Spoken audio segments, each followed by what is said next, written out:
ሰላም ወዳጆች እንዴት ናችሁ? ሁላችሁ በያላችሁበት ሰላማችሁ በዝት ይበል።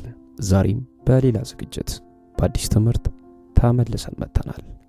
በዛሬው ትምህርታችን ትቶ መሄድ ጥቅሞች እያልን እንነጋገራለን። የምንወደውን ሰው ትቶ እንደሚሄድ ያሉ ውሳኔዎች በህይወት ከምንወስናቸው ከባባድ ከሚባሉ ውሳኔዎች አንዱ ነው። ከምናፈቅረው ሰው፣ ከቤተሰብ፣ ከጓደኛ ወይም ደግሞ በጣም ይቀርቡናል ብለን ከምንላቸው ሰዎች በተለያየ ምክንያት የምንለያይበት ሁኔታ ሊፈጠር ይችላል። ይሄ ደግሞ መለያየትን ወይም ደግሞ መራራቅን እንድንጣላ ወይም ደግሞ እንድንፈራ የሚያደርግ ስሜት ጥሎብን ያልፋል።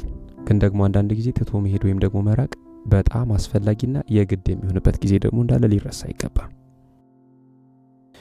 ትቶ መሄድ በጣም ብዙ ህመም እንዳለ ሁሉ የሚያስገኛቸው ጥቅሞችም አሉ። እነዚህን ጥቅሞች እንመልከታቸው ዛሬ። የመጀመሪያው ለእድገትና ራስን በሚገባ ለማወቅ።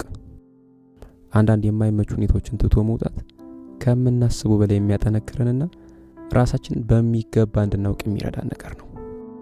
የፍቅር ህይወት ማንነታችን እንደገና የሚቀርጽ ሌላ አይነት ማንነት የሚያላብስ በጣም ፓወርፉል የሆነ መስተጋብር ነው። በተለይ ደግሞ ሙሉ ትኩረታችንና ሙሉ ጉልበታችን የፍቅር አጋራችን ላይ እናውል ከነበረ ይሄ ነገራችን ራሳችንን ከሚገባው በላይ ችላ እንድንል ምክንያት ሊሆን ይችላል። ስለዚህ ትቶ መውጣት መቻል ችላ ያለውን ራሳችን መልሰን እንድናነሳና በሚገባ ልክ ራሳችን ትሪት እንድናደርግ፣ ለራሳችን ይቅርታ እንድናደርግ፣ ምን ያህል የተሳሳተ አቅጣጫ ላይ እንደነበርን እንድንረዳ የሚያደርግ በጣም ምርጥ ውሳኔ ነው ማለት ነው። ሁለተኛው የስሜት ፈውስ ያስገኝልሻል።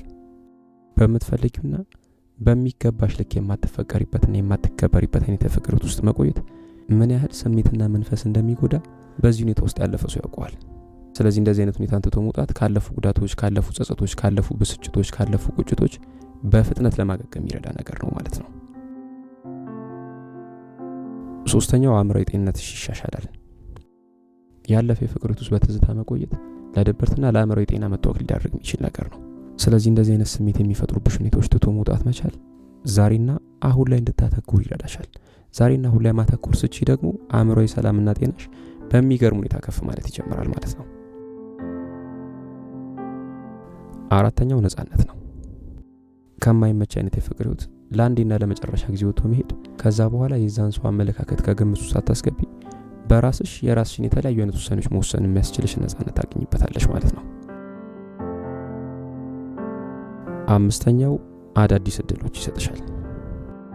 የአንድ ነገር መጨረሻ የሌላ ነገር መጀመሪያ ነው። ይሄን ማወቅ አለብሽ መጀመሪያ። ስለዚህ የማይመች ሁኔታን ትቶ መውጣት አዳዲስ እድሎችን እንድትመለከቺ፣ አዳዲስ ልማዶች እንድታዳብሪ፣ ህይወትሽ በጣም በብዙ አዳዲስ ነገሮች እንዲሞላ እድል የሚሰጥ አጋጣሚ ነው።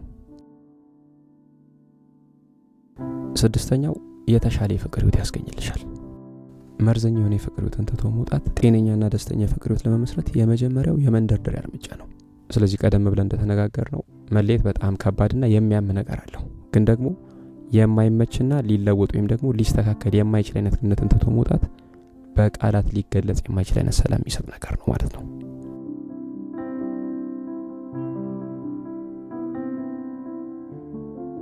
የመጀመሪያው ከጀርባ ያሉ ነገሮች ፍቅራችሁን እየጎዱት ከሆነ ነው። ባለፈ የፍቅር ታሪኩ ሊሆን ይችላል፣ በቤተሰብ ጉዳይ ሊሆን ይችላል፣ ደህንነት በማጣት አይነት ስሜት ውስጥ ሆኖ ሊሆን ይችላል፣ በማንነት ቀውስ ውስጥ ያለ ሰው ሊሆን ይችላል። ብቻ በተለያዩ አይነት ነገሮች እስረኛ ከሆነ ሰው ጋር ፍቅር ውስጥ መግባት ወይም ደግሞ ከእንደዚህ አይነት ሰው ጋር ፍቅር ውስጥ መቆየት ያንቺን ደስታና ሰላም ከመንጠቅ በዘለለ ምንም አይነት ፖዚቲቭ አውትካም የለውም። ምናልባት በጣም ስለምትወጂውና ልታጩ ስለማትፈልጊ ምናልባት ያለበት ሁኔታ አብሬው ይጋፈጣል ብለሽ ልትቻለሽ። እንደዚህ አይነት አመለካከት ቢኖርሽ እረዳሻለሁ። ግን ደግሞ እንደዚህ አይነት ችግሮች በፍጥነት የሚፈቱት አንቺ አብረሽ ስለተጋፈጥሽ ሳይሆን እነዚህ ነገሮቹ የሚወደውን ሰው እያሳጡት እንደሆነ እሱ ሲገባውና ሲረዳ ብቻ ነው። ከዚህ በተቃራኒው ግን ለመጠጣቱ፣ ለስድቡ፣ ላፈነገጡ ባህሪያቱ ምናምን ያሳለፋቸው ሁኔታዎች እንደ ምክንያት የምታቀርቢ ከሆነ ይሄ ራስሽን እየሸወድሽና ራስሽን እያታለልሽ ከመሄድ በዘለለ ምንም አይነት ለውጥ ላታይበት ምቻያከኝ ነው። ከዚህ በተጨማሪ ምናልባት አንቺም በሂደት ሌላ አይነት ማንነት ልታዳብር ይችላልሽ። ስለዚህ ለርዳው ወይም ደግሞ ላግዘው ብለሽ ቀርበሽ አብረሹ በቆየሽባቸው ጊዜያት ነገሮች እየተሻሻሉ ሳይሆን እየባሱ እንደሆነ ከተሰማሽ ትተሹ በመሄድሽ በፍጹም የጥፋተኝነት ስሜት ሊሰማሽ አይገባም። ሁለተኛው በሚገባው ልክ እየወደድሹ ካልሆነ ነው። እንደዚህ አይነት ስሜት ውስጥ ያላችሁ በጣም ብዙ ቶች እንዳላችሁ አውቃለሁ። በጣም ብዙ የሚባል ጊዜ አብራችሁ ቆይታችሁ ግን ደግሞ ከልብሽ ልትወጁና ልታፈቅሪው ካልቻልሽ ምናልባት እውነት እየመሰለው እሱም አብሮሽ ከሚቆይ ትተሹ ሄደሽ አንዴ ተጎድቶ ቢያገግም ላንቺም ለሱም የተሻለ ነው። ይህን ስታደርጊ እሱም የእውነት የምትወደውና የእውነት የምታፈቅረው እንዲገጥመው አንቺም ከልብሽ የምታፈቅሪውን ሰው ለመፈለግና ደስተኛ የሆነ የፍቅር ህይወት ለመመስረት እድል የሚሰጣችሁ ነገር ነው ማለት ነው። ምናልባት እሱን ብትለዩ ሌላ የምትወጂው ሰው ላላገኝ ይችላል ብለሽ ልትፈሪ ወይም ደግሞ እንደዚህ አይነት ስጋት ሊፈጠርብሽ ይችላል። ግን ደግሞ እያስመሰልሽ እድሜ ልክ ከምትኖሪ ተለይተሽ ሌሎች አማራጮችን ብትመለከች በጣም የተሻለ ነው። ሶስተኛው በሚገባሽ ልክ ካልተፈቀርሽ ነው። ለአንቺ ያለው ፍቅር ላይ እርግጠኛ ካልሆንሽ እሱ ጋር መሆን ሌላው ደባሪ ነገር ነው የፍቅር ህይወት ውስጥ ወይም ደግሞ እንደዚህ አይነት አጋጣሚ በጣም አስቀያሚ ነው። በሚገባሽ ልክ እንደማትፈቀሪ፣ በሚገባሽ ልክ እንደማትከበሪ፣ ሊደረጉልሽ የሚገቡ ነገሮች እየተደረጉልሽ እንዳልሆነ የሚሰማሽ ከሆነ ተተሹ መሄድሽ ለሁለታችሁም የተሻለው መፍትሄ ነው።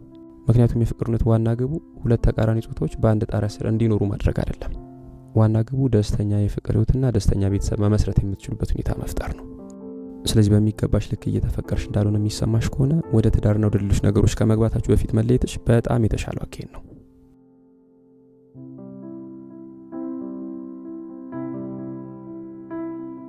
ተተሹ መሄድ እንዳለብሽ ማሰብና በትክክል ትቶ መሄድ ሁለት የተለያዩ ጉዳዮች ናቸው። ስለዚህ ተተሹ መሄድ ያለብሽ እንዴት ነው የሚለውን ጥያቄ ለመመለስ ማወቅ ያሉብሽ ነገሮች አሉ። የመጀመሪያው ትክክለኛውን ጊዜ ማወቅ። ትክክለኛው ጊዜ መቼ ነው የሚለውን ነገር ማወቅ ምናልባት በጣም አስቸጋሪ ከሆኑ የመለየት ሂደቶች አንዱ ሊሆን ይችላል። ነገር ግን አንዳንዴ በጣም የምናፍቀውና በጣም የሚገባን አይነት ህይወት ለመኖር አሁን ያለንበትን ትተን መሄድ ብቸኛው መፍትሄ ሊሆን ይችላል። በአጠቃላይ ፍቅር ህይወታችሁ ከደስታ ይልቅ ሀዘን እያመጣባችሁ፣ ከመከባበር ይልቅ መናናቅ ከሰፈነበት፣ መተማመን የሚባል ነገር እየጠፋ ከሄደ፣ ነገሮች እንደገና ተጠጋግነው ወደ ነበሩበት መመለስ እንደማይችሉ የሚሰማሽ ከሆነ ካለሽበት ተነስተሽ ለመሄድ ያ ትክክለኛው ጊዜ ነው። ሁለተኛው ወደ ኋላ የሚጎትቱሽን ሀሳቦች መለየት። ብቸኝነት ይከብደኛል ወይም ደግሞ ከዚህ በኋላ ሌላ አፍቃሪ ላላገኝ እችላለሁ የሚለው ሀሳቦች ወደ አእምሮሽ በተደጋጋሚ የሚመጡ ከሆነ ማወቅ ያለብሽ ነገር አለ። እነዚህ ሀሳቦች እውነት አይደሉም። ነገር ግን ደግሞ ፊት ከሰጠሻቸው ወደ ኋላ ሊጎትቱሽና ከሰው በታች ሊያደርጉሽ የሚችሉ ነገሮች ናቸው ማለት ነው። ሶስተኛው ታሪክሽን ቀይሪ። በአስቸጋሪ የህይወት ውጣ ውረድ ውስጥ መምጣትሽ ዛሬ ላይ ምናልባት ጥሩ የፍቅር ህይወት እንዳይገጥምሽ እንዳደረገሽ ሊሰማሽ ይችላል። ግን ደግሞ ያለፈ ታሪክሽ እስከ ዛሬ ድረስ እየተከታተለሽ የጭካኔ በትሩን እንዳያሳርፍብሽ ማድረግ ትችላለሽ። ከዚህ ለመላቀቅ ደግሞ የትናንት እስረኛ መሆንሽን የሚጠቁሙ ምልክቶች ብዬ የሰራሁት ትምህርት አለ። ያንን ትምህርት ብትመለከቺ በጣም ብዙ ነገር ታተርፊበታለሽ። አራተኛው ሰበብ አትደርድሪ። አንዳንድ ነገሮች ባሰብንበት መንገድ ካልሄዱልን ጣት መቀሰርና እንዳሰብነው ላለመሆናቸው ምክንያቱም ሌላ ሰው ላይ ማላከክ በጣም ቀላል ነው። ይሄ የሰው ልጅ ተፈጥሯዊ ባህሪ ነው ብለን ማለት እንችላለን። ግን ደግሞ ለየትኛውም ችግር እውነተኛ መፍትሄ ማግኘት የሚቻለው ወደ ውስጥ መመልከት ስንችል ብቻ ነው። አምስተኛው ስሜትሽን ተቆጣጣሪ። የፍቅርነት ሲቋረጥ በሆኑ በወረዱ ስሜቶች ውስጥ ማለፍ በጣም ተፈጥሯዊ ነገር ነው።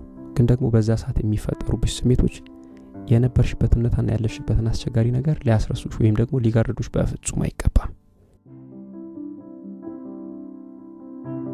ስድስተኛው አመስጋኝ ሁኚ። አመስጋኝ ስትሆኚ ፍርሃትና ጭንቀት ደራሻቸው ይጠፋል። ከምታልፊበት ከፍታ ብቻ ሳይሆን ከእያንዳንዱ አስቸጋሪ ሁኔታ የምታገኙ ትምህርት ነገ የተሻለሽ ሰው እንድትሆኚና የተሻለ ህይወት እንድትመሪ የሚያደርግ ነገር ነው። ሰባተኛው የምታምኛቸውን ሰዎች አማክሪ። ስሜትን በውስጥ አፍኖ መያዝ በሂደት ወደ ድብርትና ጭንቀት ሊከትሽ ይችላል። ስለዚህ የሚሰማሽን ስሜት ለምታምኛቸው ጓደኞችሽ ሊሆን ይችላል፣ ለቤተሰቦችሽ አባላት ሊሆን ይችላል፣ ወይም ደግሞ ሌሎች ሊረዱኝ ይችላሉ ብለሽ ለምትያቸውና ለምታምኛቸው በትክክል ያንን ሊያደርጉ ይችላሉ ብለሽ ለምትያቸው ሰዎች በተወሰነ መልኩ ልታጋራቸው ይገባል። ይህን ስታደርጊ የሚቀልሽና የሆነ እርጋታ ውስጥ የሚከትሽ ነገር ይፈጠራል። ስምንተኛው ከማህበራዊ ሚዲያ ራቂ። ሁልጊዜ ስለሱ መረጃ የምታገኝበት ሁኔታ ውስጥ ሆነሽ የሆነን ሰው መርሳት ወይም ደግሞ ትቶ መሄድ ውጤታማ ይሆናል ወይም ደግሞ ደስተኛና ሰላማዊ ህይወት ከዛ በኋላ እመራለሁ ብሎ ማሰብ የማይታሰብ ነገር ነው። ምናልባት ማህበራዊ ሚዲያ ከቤተሰብና ከጓደኞች ጋር የምትገናኝበት ፕላትፎርም ሊሆን ይችላል። ስለዚህ እሱን ብሎክ አድርጌ ማህበራዊ ሚዲያውን ብጠቀም ምን ችግር አለው ብለሽ ልትይቻለሽ። ምናልባት ብሎክ ስታደርጊው የሱን ፎቶዎች ሊሆን ይችላል ወይም ደግሞ የሱን የተለያዩ ስታተስ አፕዴቶች ላትመለከች ትችላለሽ። ነገር ግን ደግሞ የሌሎች ጥንዶችን ፎቶ መመልከትና የሌሎች ጥንዶችን ስታተስ አፕዴቶች መመልከት የሆነ የሚፈጥርብሽ ነገር አለ። ስለዚህ የተሻለው ነገር ምንድነው? ለተወሰነ ሀፍታ ከማህበራዊ ሚዲያ እረፍት መውሰድ ነው ማለት ነው። ዘጠነኛው ራስሽን ጠብቂ። ትቶ መሄድ ወይም ደግሞ ከፍቅር አጋር መለየት በምንም መመዘኛ ቀላል አይደለም። ስለዚህ በዚህ ጊዜ ፍላጎትና ስሜትሽን በፍጹም ችላ ልትይ አይገባም። ይህንን ጊዜ ራስሽን ለመጠበቅ ራስሽን ለመንከባከብ ማዋል ስቺ ብቻ በፍጥነት ከተፈጠረብሽ መማቀቅም ትችያለሽ። 10ኛው ራስሽን በስራ ወጥሪ።